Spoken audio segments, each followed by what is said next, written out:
جاركدن سلاف بوي وتفدان قهدارو تاما شوانين راديو بيرفين بشي خويا في بيفينيدا أمي رحني بافجن سركار وباري وقفة جنازات لسوريا دا مداوية دا قالك سيمينار لكامبان بيكانينا أمي بحصا في مجارب كن وقالك مجارين ديتر زيدة راقايان لقل بريز رو كان خشو عندما ريفا بري وقفة جنازات لسوريا كدريا تليفوني را لقل ما يروج باش روجباس سرچاوا چاوانه گلک سپاس جبو ویدر فتجی گلک سپاس کود تبلی مبو برز روکن دسفه دخازن هن لسر دانا سمینران یان چکرنا سمینران طیبت لکامپان جمرا با آخوین مبستا و یا سرکه جوه که چیچ ما خستون ویگاوی بکن تمام دسته که ده روجباش شحمو گهداراره و روجباش وجیره ما مستجبو دانا سمینر الکامپان ذاتن ام وقفه جن آزاد ام وقتی بیجن سازی کی جنن کاری ما ام پیشکشی جنا و زاروکا دکن سمینر ما ذاتن کاری گول وقفه تی مشاندن عینی کار الکامپاج تی مشاندن کامپا روش کامپا هول کامپا واشوکانی بری آنا کامپا نوروز چاوای كارمة وقت بيجن براتيكي وهي وتوريه ويجي هي عملي ونظري وهنا وسمينرا يعني سمينري مهن مهني لو او واجني دوا كامباد فيري بيشي كي ديكن مهنه كي ديكن جو انه د بيشاروجا خد كاربن وقت بيجن سود جي بگرن استفاده جي بگرن جو مثلا وگريان باجاری خواه یا مثلا وگریان جهی خواه قاربن دبارا جیانا خواه بوی مهنتا گو ما او وقت بی او فری وینا کرن قارب سود جه بگرم سمینر ما ده سمینر ما وقت بیجن نظری فکرینه وقت بیجن محاضرات فکریه املواك مقاددن طبعا وك سؤال جات برساتا جي ناسكر انه بتايبت كامبا هول روش كامبي ايجو جني داعش كي او برسا زي بكم عنها سميناري ما فكريجو قضا ام ددن ما مستا ام دخوازن مثلا جوهرتنا ذهنية جني طبعا ذهنية هدفي ما جوهرتنا ذهنية جني بجشتية وسمينار وبتايبت الكامبا او فكرة عشكي جو ابي جنانا وقت بفيري ويبونه وقو مثلا او شاشتيه كتنه ام قاربن واناكي خلاصكن وقت بيجي ام وابديرو كواب الناس كرن ام وابجرين الرياواي راس ام وانا بجرين الحقيقه واي جني ذاتن يعني افكاريا راستي ام وقت بيجي روجك ودروجاده محكي وددوا حتى صالك وددواجي ام نكارن او قاسي تشي بكن جبرجو ذهنيات قالكي كار جيردبي قالكي وقت بيجي شغل جيردبي حتى او ذهنيات بيجوهرتن وبتايبات جني داعش يقول كامبات بيلن يعني وقت ام ضزانن وقت مقولشي او عشبونا ذهنيتي بيتر هي راسي جني جواكي ليه انه شكاري ما دجده حجارو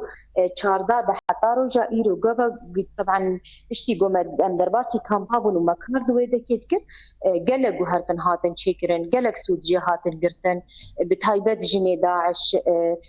قلق وقت بيجن وقريان حقيقة خواريا خاناس كرن شو مني بپرسیا الکامپا هولی تایبت شو الگوری شوپاندنه و گلک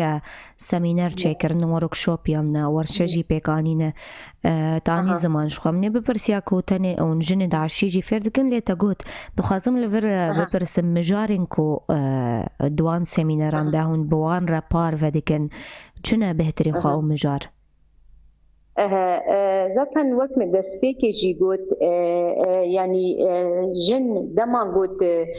بخواز ذهنيتا وينا بكهره دي دسبيكي دوي بديروك هاوي بدناس كرن دوي بحقيقة هاوي بدناس كرن دي درولا ويني دجواكي دوي بدناس كرن رولا ويد مالباتا ويد وهدي بدناس كرن شاوا مثلا يعني ان هكا راستي انه كاري مي ايم درباري سمينارا دس خاصة سميناري فكري ده ام پر حساس نزيكي وينا دبن كامبي هولدو كامبا روجي ده ام پر حساس نزيكي لانه ام بيجن بوقت فكر مثلا ام بيجن وقت ديمقراطيه مالباتي هفجيانا آزاد تشوا مثلا او جنن او جي كسن او جي انسان ام ويد في فكري بدن قناعات كر جبرجو راسي ان داعش باندر كرمز الواكربو يعني واجنا خون ذاكربو حقيقه خون ذاكربو مالبات خون ذاك حتى زاروك خوش يعني حتى فيري وقت بيجن ذهنيتك عشق ذكرن يعني موجود اللي يعني كاري ما راسي بده كده وقت ببرهمجي كرباشبو وكاركي يعني ام حتى اصلا كارم بباشبو يعني تام او هان يعني ام نكارم بيجن اريما او كريه لي حتى اصلا باشبو از نخازم بپرسم دانستندنا جنین داعشی لگل و بچرنگی گلو رجیا پشداربون دوان سمینران ده گلو لی حاضر دبون یان چاوای هگیر اونج مرزلال بکن هجماره که مزن دوان سمینران گلو آماده دبون؟ تمام انا دسپیک ده راستی هجمار هندک بو هجمار گلکی هندک بو مثلا پنج کس بون پرانی دبون 10 کس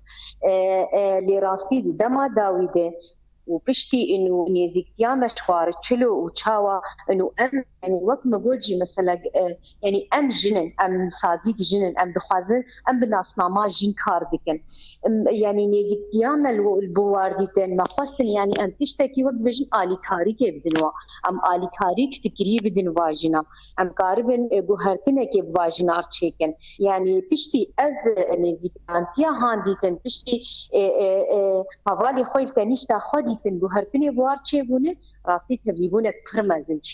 برمزن تشيبو يعني احصائياتي ما عن هذا جوري جوكاري ام الواقع قادكن ايش باكر يعني حاضر كرنا جنا لكامباد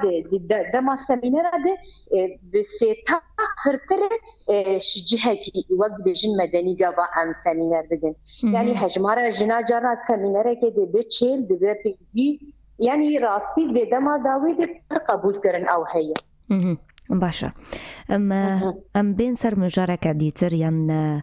ورکشوپا کل قامش لوی بری چند روزانو لدار خستبو ورکشوپا که دروتنی ین پرورده که دروتنی تایبت خوش بوجنا چند جن پجداری وی ببون هگر اونجمر بحثا وی بکن تمام ما مستا طبعا اف بروجي ما يوقت بيجن اخياطه ادروني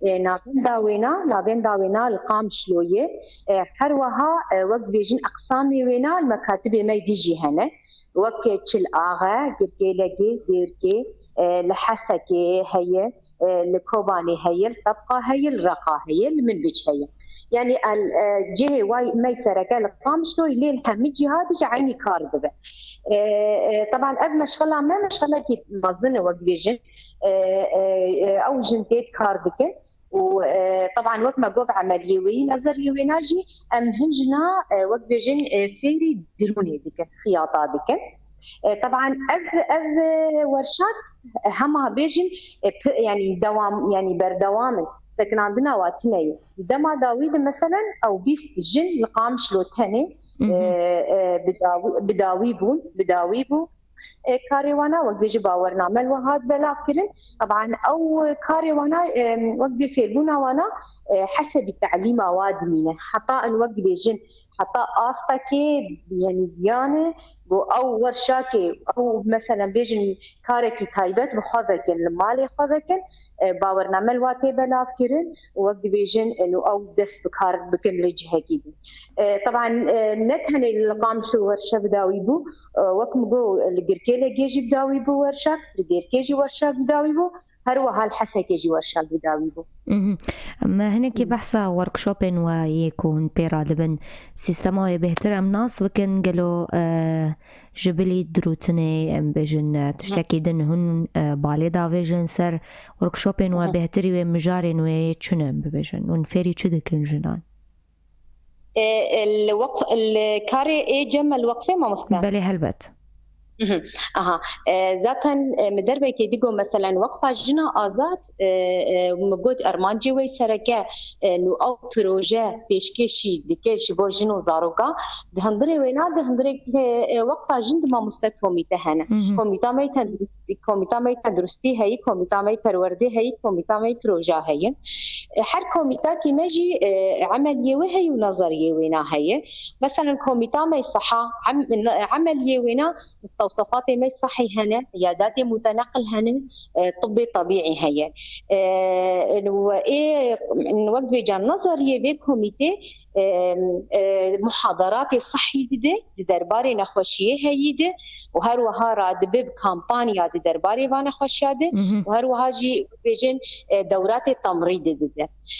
كوميتا مي پروردي او جي عمليه ونظريه وينا هي عمليه وينا كي وقت بيجن روضات بون طبعا روضات امام دما داوود التسليمي سازيا زمان كرن روضات حضانات مهنه اجريدا يوقفيه جهه مي موسيقى هنج بو زاروكا جهه مي سبور هنج بو جنا طبعا از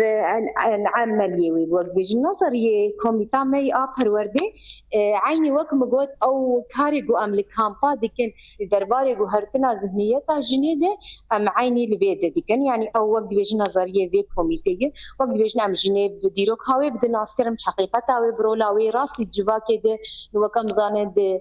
جواكا خزاي دي جن او ريفي او ويج وقت بيجي جواك بريد بر وي حكسي وقت بيم بخوازایی جیان دکر ام دخوازن وی رولا جنیگ و دلیس ام وی پی بدل کرن راستیش برگو دما داوید مدید انو حتی جنیب پر وقت بیجه رولا خوون دا کر بو حتی يعني بفي كاري دهات كرنج قبول ذكر يد شورش دي مديد يعني وقت بيجو هرتنا جلكي ما ظن شبو ما جي كر سربالي خو ام بيجو هرتني بيرابن كوميتا مي پروژه هي پروژه آماده دیگه شو وقت بيجي ورشات خياطه ورشات ميسوف جهه مي ليزر هنا از كوميتا پروژه بشتي طبعا دكاني مهن ايجو امجكا بوتيك امجكي خو دخن مواد كندا ابجي كوميتا مي پروژه وقت بي اشرافي سردكه كوميتا مي حقوقي هنا اللي راستي نا اوقاسي اكتيفن دما بيشته ام هاو ددن ام وقت بيجن اكتيف سپاس کن برزا رو کن خوشو اندام رفبریا وقفه جنا آزاد لسوریه گوتنک داوی پیام و اندو خازن چه ببیشن تمام قلتنا ضوي از راسي بجم انه وقفه جنا آزاد ام دمي بيشتي بيتر خبيك هيجن جنا ام بيتر وقت بيجن آلية مهم مالي دبه اهم آلية فكري دبه ام قاربن خبيك هيجن كي جان جني طبعا بلكي وقت من دسبيك جيقود ام وقفه جنا آزاد سوريين نتاني باكرو روشلات سوري جبرگو ام وقت ام بناسنامه جن كاردكين ام دخازن خبيك هيجن كي جان جني گوام کاربن آلی کاریه پیش کشیوه بکن. سپاس کن جارکدن سرکفتن بویوه